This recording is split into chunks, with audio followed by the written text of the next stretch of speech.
Direction ആണോ അഭിനയമാണോ ഏറ്റവും ഈസിയായി കംഫർട്ടായി തോന്നിയത് അതിനായിട്ട്? അല്ല, ഇത് ആക്ച്വലി ഇതിപ്പോൾ എല്ലാവരും ഇങ്ങനെ ചോദിക്കുന്നൊരു ക്ലീശ ചോദ്യമാണ്. അഭിനയം പൊതുവെ താരതമ്യേന എളുപ്പമാണ്, ഡയറക്ഷനുമായിട്ട് താരതമ്യം ചെയ്യുമ്പോൾ താരതമ്യേന എളുപ്പമാണ് എന്ന് കരുതി അഭിനയം എളുപ്പമെന്നല്ല എൻ്റെ അർത്ഥം.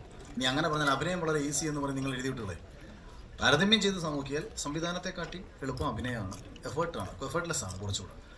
മറ്റേത് കുറച്ചും കൂടെ ഒരുപാട് ഉത്തരവാദിത്തങ്ങളുണ്ട്, ഒരുപാട് ആൾക്കാരുടെ മനോഭാവങ്ങളും ഒരുപാട് ആൾക്കാരുടെ ചിന്തകളും ഒക്കെ ചിന്തിച്ച് പ്രേക്ഷകരെങ്ങനെ ചിന്തിക്കുന്നതൊക്കെ ചിന്തിച്ച് വേണം നമ്മളൊരു സിനിമ സംവിധാനം ചെയ്യാൻ.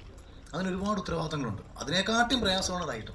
ഇന്ന് മലയാള സിനിമയിൽ ഏറ്റവും പ്രയാസമുള്ള പണി റൈറ്ററുടെ പണിയാണ്. ഡയറക്ഷൻ എന്ന് പറഞ്ഞാൽ ഇന്ന് ഒരാളല്ലല്ലോ ഡയറക്ടർ.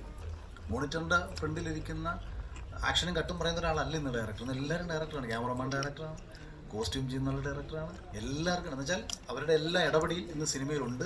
അതൊക്കെ സിനിമയ്ക്ക് നല്ലതുമാണ്. പണ്ടെന്ന് പറയുന്നത് ഒരു സംവിധായകൻ എന്ന് പറയുന്ന ഒരാളുടെ മാത്രം അൾട്ടിമേറ്റ് ഡിസിഷനായിരുന്നു സിനിമ. ഇന്ന് അഭിനയിക്കുന്ന ആൾക്കാർ ഉൾപ്പെടെ പലപ്പോഴും സംവിധായകനെ സഹായിക്കാറുണ്ട്.